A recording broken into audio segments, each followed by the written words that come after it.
Shalom, shalom à tous et frères et sœurs, c'est votre humble serviteur, le frère, le pasteur, Cyril Guidi. C'est un plaisir pour moi ce soir de partager la parole avec vous par la grâce de Dieu.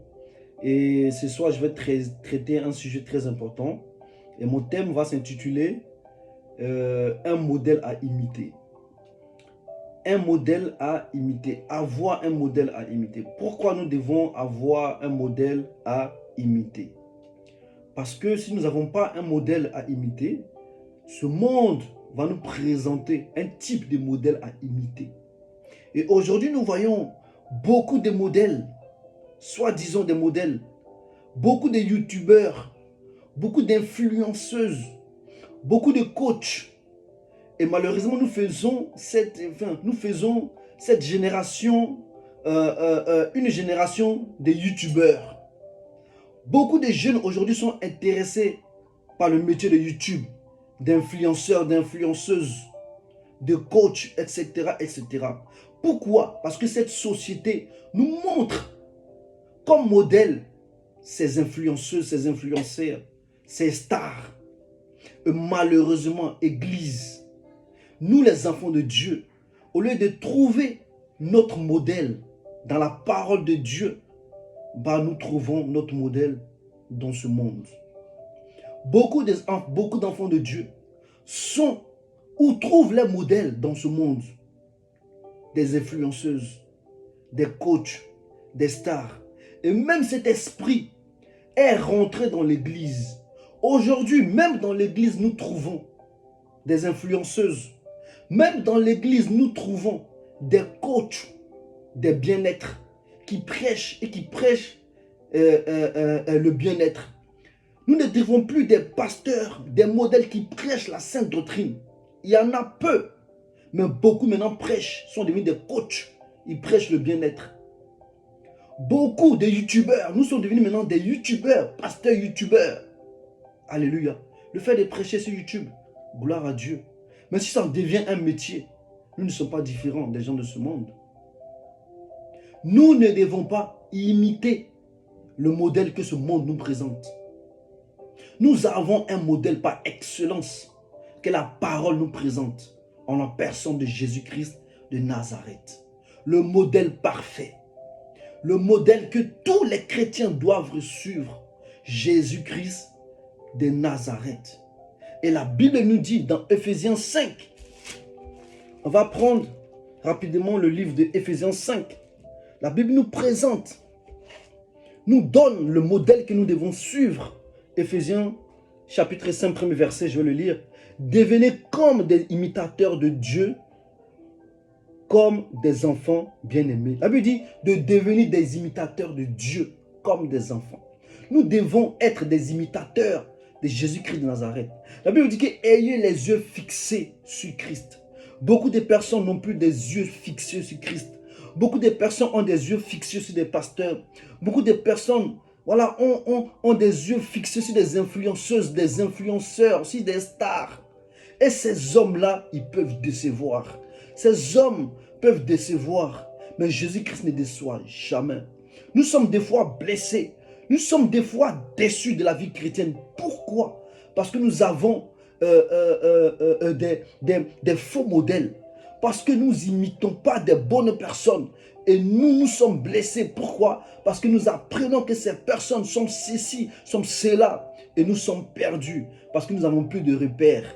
Et j'aimerais te dire que la personne, le repère par excellence, c'est Jésus-Christ de Nazareth. C'est lui que nous devons suivre. Avant de suivre les hommes, c'est Jésus-Christ qui est le premier modèle par excellence à suivre. Nous devons avoir les yeux fixés sur Jésus-Christ de Nazareth. C'est lui l'exemple parfait à suivre. Et que nous dit encore la Bible? L'apôtre Paul Pierre, dans 1 Corinthiens 11, il nous dit quoi? Il dit, soyez mes imitateurs comme je le suis moi-même de Christ. L'apôtre Paul dit une chose très intéressante. Il dit, soyez mes imitateurs comme je le suis moi-même de Christ. Donc Paul s'est référé à un modèle. Oui, Paul était un modèle. Paul était un père dans la foi. Et Paul disait à ses enfants dans la foi. Paul disait aux gens qui le suivaient de le suivre quand lui-même il suit Jésus-Christ. Ça veut dire quoi? À travers moi, vous allez voir Jésus-Christ. Bien-aimé, à travers ce que vous suivez, vous devez voir Jésus-Christ. Oui, à travers ces personnes que vous suivez, ces modèles que vous suivez, ces modèles que vous imitez, après Jésus-Christ, vous devez voir Christ en eux. Paul voulait dire par là, en moi, vu que Jésus-Christ est amour, vous devez voir la manifestation de l'amour de Christ en moi. Jésus-Christ est la vérité. Vous devez avoir la vérité en moi. Jésus-Christ est la paix. Vous devez avoir la paix à travers moi. Alléluia. C'est ça, être imitateur de Christ. Ça veut dire, à travers toi, on doit voir Christ. Être imitateur de Christ, c'est être comme Christ. En te suivant, on doit voir Christ en toi. On doit voir tous les attributs de Christ en toi. L'amour, la paix, la joie, la compassion, le pardon, etc., etc. On doit voir ça en toi. Et Paul était un exemple pour Timothée. Et on va prendre 1 Timothée. Paul était un exemple, était le père dans la foi de Timothée. Et Paul conseillait beaucoup à Timothée. Il n'enseignait pas simplement Timothée, mais il enseignait aussi Timothée à marcher comme lui, il marche. En fait, si vous voulez, la formation de Paul ne s'arrêtait pas simplement qu'à la parole. Même l'apôtre Paul conseillait Timothée dans sa vie privée. Oui, c'est ça être un père. Un père va même au-delà de la parole. Il va même dans ta vie. Ça veut dire qu'il te conseille des bons choix que tu dois faire. Il te conseille, même dans ta vie professionnelle. Il te conseille dans ta vie de couple. Ton père dans la foi est un conseiller. Bien sûr, le conseiller par excellence, c'est Jésus-Christ de Nazareth. Mais sur cette terre, nous devons aussi avoir un modèle physique. Malgré que le modèle par excellence c'est Christ, mais nous devons avoir un modèle fixe, un modèle physique. Qui est les pères dans la foi? Et aujourd'hui, de plus en plus, il y a moins de pères dans la foi. Beaucoup de personnes sont devenues des coachs, sont devenus des influenceurs, etc., etc. Et l'apôtre Paul disait quelque chose à Timothée, 1 Timothée 4.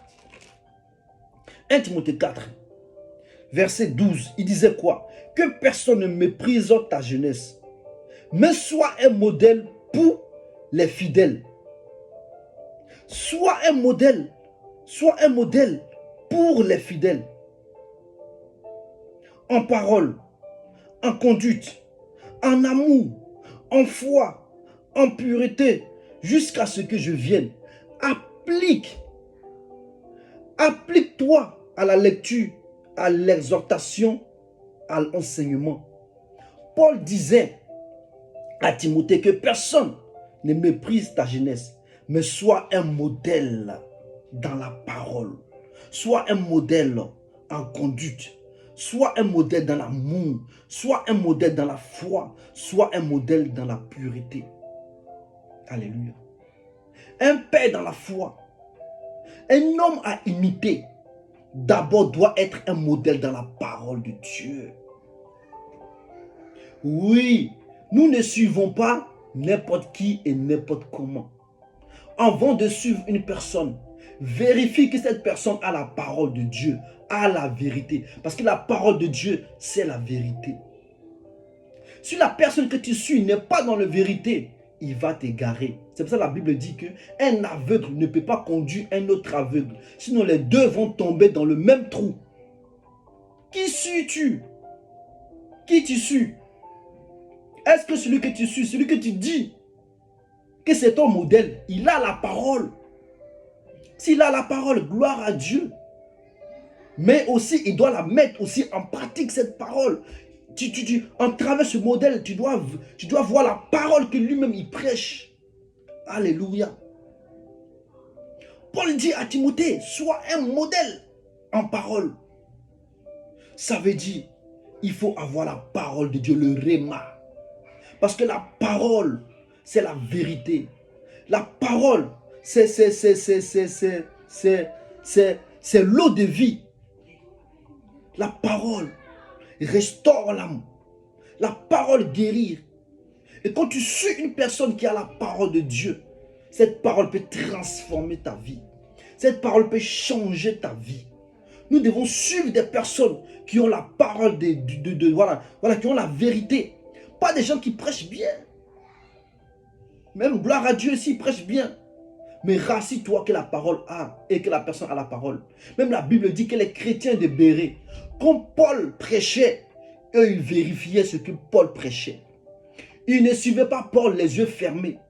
Mais eux ils vérifiaient ce que Paul disait, le niveau. Mais aujourd'hui, nous partons à l'église sans la Bible. Nous disons amen à tout. Nous ne vérifions pas. Nous ne vérifions pas si ce que l'homme a dit, c'est vrai. Nous suivons comme des moutons. Aujourd'hui, nous sommes devenus des disciples, moutons. Nous suivons les gens. Nous sommes aveugleux. Nous ne méditons pas nous-mêmes. Celui que tu suis, celui que tu prends pour modèle, il doit avoir la parole de Dieu. Il doit avoir la véritable parole.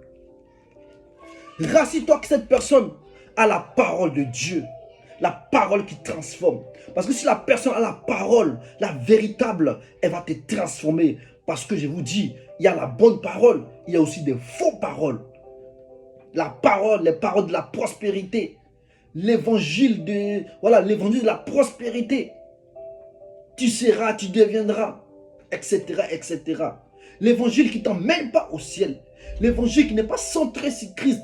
L'évangile qui n'est pas attaché à la foi du salut, qui n'est pas attaché à la mort et à la résurrection de Christ. L'évangile qui n'est pas attaché à l'enlèvement, au salut. L'évangile dilué. L'évangile où on prêche. Où on prêche tout et n'importe quoi. On doit s'attacher à la vraie parole de Dieu. Suivre des personnes qui ont la parole, la véritable. Alléluia. Deuxième, Paul dit à Timothée, sois fidèle en parole et aussi fidèle en conduite. Il faut que le modèle que tu suis doit être aussi fidèle en conduite. Ne suivez pas des gens par aveuglement. Ne suivez pas des gens qui ont des mauvais témoignages. Celui que tu suis, il faut qu'il y ait un bon témoignage. Il faut qu'il soit fidèle en sa conduite. Ne suivez pas des gens qui sont dans scandale et scandale. Les noms est sale ici et là. Oui, bien sûr, on peut nous accuser faussement, selon la Bible. Même la Bible dit, si on vous accuse, mais qu'on ne vous trouve pas là-bas. On peut vous accuser, mais qu'on ne vous trouve pas dedans. Beaucoup de personnes sont dans les scandales, des hommes de Dieu, dans des bêtises, dans l'escroquerie, dans l'adultère. Et vous les suivez parce que vous dites que, oui, tant qu'il a la parole. Non, il faut être fidèle à la parole. Pourquoi? Parce que si tu es fidèle à la parole, tu vis la parole. Et la parole que tu prêches, la parole à laquelle tu es attaché, te donne une bonne conduite. Alléluia. Te donne une bonne conduite. Et cette conduite-là, on doit regarder les personnes qu'on suit s'ils ont un bon témoignage, une bonne conduite. Et 1 Timothée 3, verset 2, on va le lire. 1 Timothée 3, verset 2 dit quoi? Il faut donc que l'évêque soit irréprochable, marié d'une seule femme, sobre, modéré, réglé dans sa conduite, hospitalier, propre à l'enseignement. La Bible dit qu'il faut que l'évêque soit irréprochable. Ça veut dire qu'il faut que le modèle que tu suis soit irréprochable. Mais aujourd'hui, scandale sur scandale. Mais tu le suis quand même. Marié à une seule femme. Marié, divorcé, remarié, divorcé. Quand même tu le suis. Divorcé, remarié et remarié. quand même tu le suis. Prédicateur. Hein? Il faut qu'il soit sobre. Aujourd'hui, on montre toute notre vie sur Internet, Facebook. Tu manges, tu es dans un restaurant, Facebook. Tu manges un burger, Facebook. Tu manges ceci, Facebook. Tu manges, Facebook est devenu ta vie. Tu exposes ta vie. Peut-être la Bible dit que l'évêque, ça veut dire que le modèle que vous suivez doit être irréprochable. Il doit être sobre. Même dans sa manière de vivre. Il doit être sobre. Vous exposez tout. Et après vous étonnez qu'on vous attaque. Vous étonnez que voilà, on parle. On parle de vous. On vous critique, on vous dit ça. Mais vous vous exposez vous-même. Il faut être sobre. Modéré.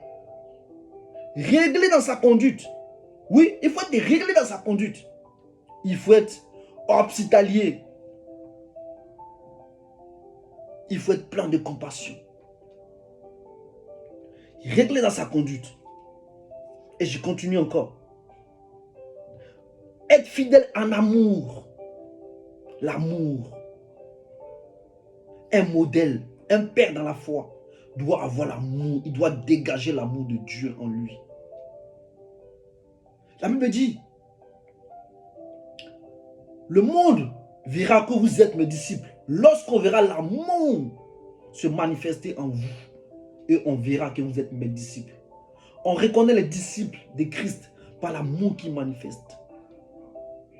Le modèle, la personne que vous suivez doit manifester l'amour de Dieu.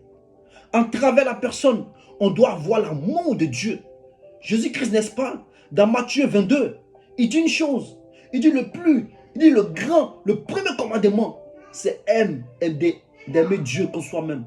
Et le deuxième, qui est pareil, qui est semblable, c'est aime ton prochain comme soi-même.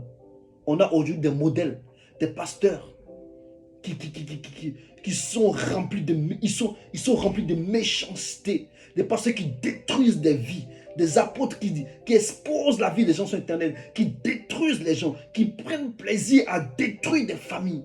Où est l'amour? Où est l'amour? On vient de se confier à toi et toi tu viens, tu déposes la vie sur Internet.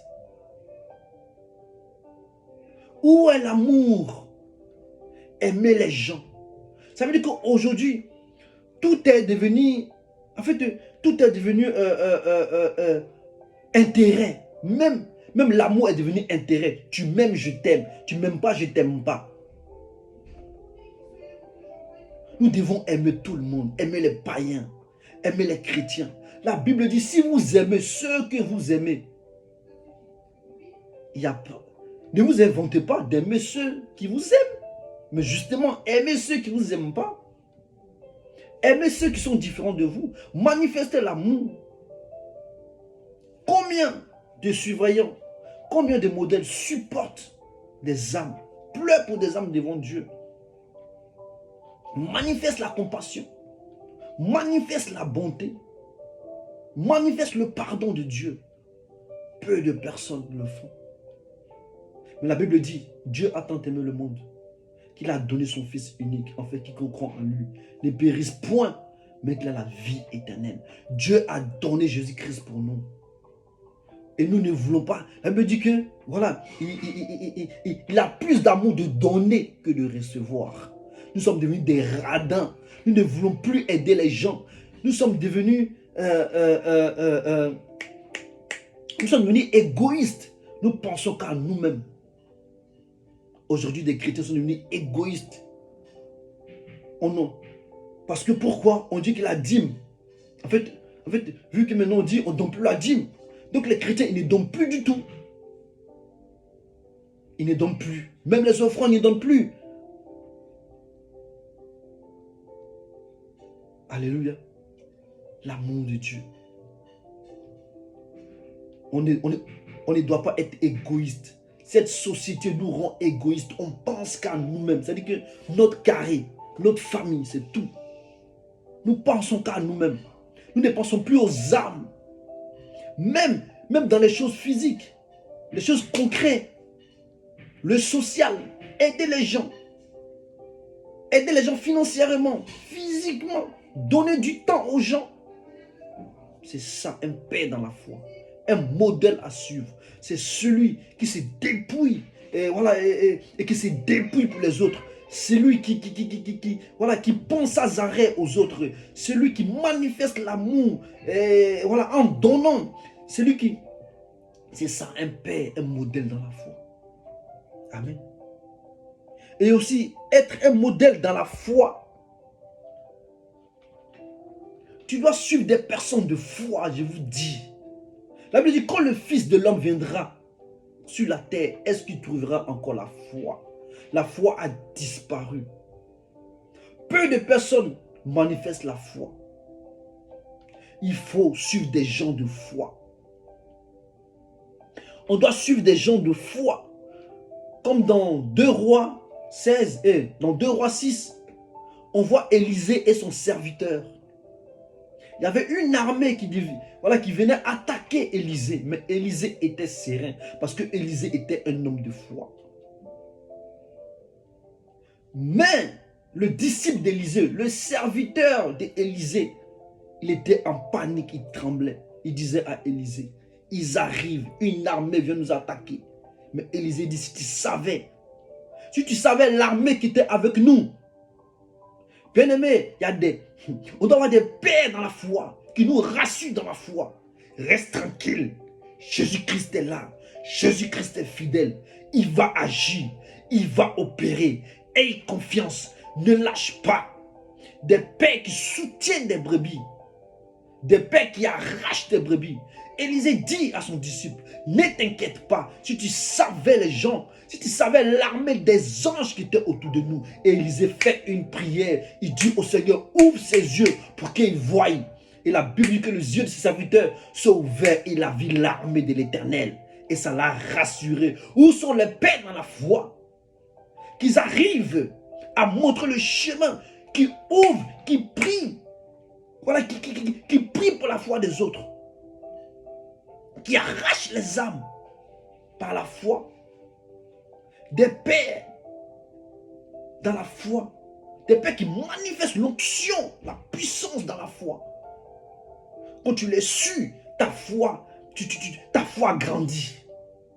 Aujourd'hui, nous suivons beaucoup de gens, tu les suis. Il n'y a pas de foi. Eux, les visions, c'est la terre terrestre. Bien aimé, le visible tue la foi. Le visible tue la foi. Parce que la foi est quelque chose d'invisible. Une fois que tu es trop quelqu'un de la terre, de visible, ta foi meurt. Ayons des modèles de foi qui marchent. La Bible dit que nous ne sommes pas de ceux qui marchent par la vue. Nous sommes de ceux qui marchent par la foi. Nous sommes devenus des chrétiens Thomas qui veulent voir avant de croire. Qui veulent voir avant de... qui veulent voir avant de croire. Des chrétiens Thomas.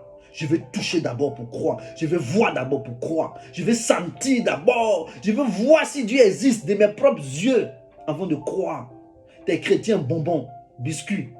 Des chrétiens qui veulent voir, qui veulent toucher. On doit être aussi des fidèles en pureté. En pureté. On doit être pur. On doit avoir une conscience pure. Et 1 Timothée 1 nous dit quoi? 1 Timothée 1, verset 18 nous dit quoi? La Bible dit, la recommandation que je t'adresse, Timothée, mon fils, selon les prophéties faites précédemment en ton sujet, c'est que d'après elles, tu combats le bon combat en gardant la foi et une bonne conscience. Cette conscience, quelques-uns l'ont perdue et ils ont fait naufrage par rapport à leur foi. La Bible dit que cette conscience, cette pureté, beaucoup de personnes l'ont perdue.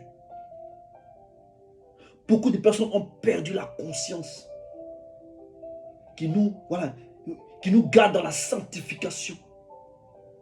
La conscience qui nous garde dans la sanctification.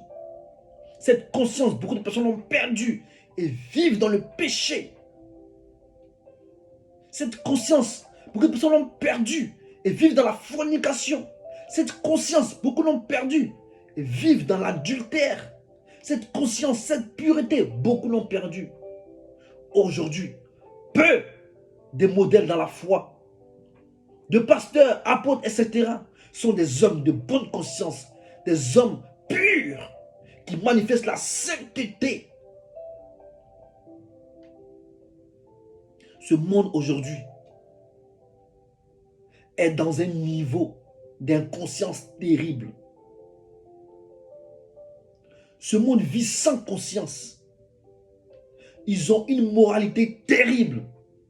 Ils se sont abandonnés à des pratiques terribles, dans des choses contre nature. Et même dans l'église, nous voyons des choses contre nature. Aujourd'hui, nous voyons dans l'église des choses terribles. Ayons des yeux fixés vers Christ. On doit avoir des modèles à imiter. Des modèles qui sont fidèles dans la parole, fidèles en conduite, fidèles en amour, fidèles en foi et fidèles en pureté. Si ces choses, vous ne voyez pas dans une personne que vous considérez comme un modèle, faites attention. Aujourd'hui, nous n'avons plus de père. Nous n'avons plus de véritable père dans la foi. Et beaucoup de générations sont perdues parce qu'ils n'ont pas de repère. Tu viens à Christ, tu n'as pas de père. Tu es sans repère. Dans le monde, pareil. On doit s'attacher à Jésus-Christ, qui est le modèle par excellence. Et aussi, je crois de tout mon cœur qu'il y a encore des hommes, il y a encore des modèles, il y a encore des pères dans la foi qui conservent, qui sont fidèles à la parole, fidèles en conduite, fidèles en amour, fidèles en foi et fidèles en pureté, qui sont des modèles. Je crois encore, il y a des pères comme cela. Et ces pères, on doit s'accrocher à eux. Et nous-mêmes, nous devons devenir des pères. On ne peut pas être bébé éternellement. Nous-mêmes, nous devons aspirer à être des pères. Tel père, tel fils. À travers moi, on doit avoir mon père. Par excellence Jésus-Christ. Et aussi mon père dans la foi. À travers ma conduite. À travers mon comportement. On doit voir mon père par excellence Jésus-Christ. Et aussi mon père dans la foi. Comment se fait-tu qu'on voit ton père, on te voit, vous êtes différents dans le comportement. Ton père, quelqu'un de calme, de posé, qui n'est pas dans les scandales, qui n'est pas dans ma tu-vu. Mais toi, tu es le contraire et tu dis que c'est ton père. Tu es dans le vol, dans le mensonge, dans l'impudicité. Tu n'es pas son fils. Cherchons des modèles à suivre. Sinon ce monde va nous présenter des modèles, des mauvais modèles. Et même nous les pères, les mères, soyons des modèles pour nos enfants. Parce que nos enfants nous regardent. Nous devons être des bons pères, des bonnes mères pour être des exemples. Je dois être l'exemple pour mon fils. Un père, un bon père. Dans ma conduite, dans la parole, dans ma foi, dans mon amour, qu'à travers moi, mon fils voie et croit encore qu'il y a des modèles sur la terre. Sois un modèle pour tes enfants. Sois une modèle pour tes enfants. Sois un modèle pour ta génération. Paul disait à Timothée, sois un modèle pour ta jeunesse. Nous devons être des modèles pour nos jeunesses. Et Paul dit à Timothée, ne néglige pas ta jeunesse. Que personne ne méprise ta jeunesse. Sois un modèle. Oui, je désire être un modèle pour ma génération. À travers moi, Que les gens qui marchent avec moi me voient comme un modèle. Pas un aventurier, pas un menteur. Ils doivent y voir le modèle. Ils doivent y voir Christ en moi. La première fois qu'on appelait les disciples des chrétiens, c'est quand on les a vus. Ça veut dire qu'ils avaient le comportement de Jésus-Christ. Et on les a dit, voici les chrétiens. Ça veut dire comme Christ. Aujourd'hui, être chrétien, ça ne veut plus rien dire. Parce que quand on nous voit et on voit les Écritures, nous ne sommes pas comme Christ. Pourtant qu'à la base, ils ont appelé les disciples chrétiens parce qu'ils reflétaient Christ. Mais maintenant, nous appelons chrétiens, mais nous ne reflétons plus Christ. Parce qu'ils ne sont plus des modèles. Nous devons être des modèles pour notre génération. Sois un modèle pour ta génération. Je finis par là. Je vous bénis dans le nom de Jésus-Christ. Que le Seigneur et Sauveur Jésus-Christ nous accorde encore sa grâce. Tu dois être un modèle pour ta génération. Tu dois suivre un modèle à imiter. Jésus-Christ par excellence et après un Père dans la foi. C'est très important. Soyez bénis, je vous aime. Dans le nom de notre Seigneur Jésus-Christ. Et à très bientôt. Shalom, shalom.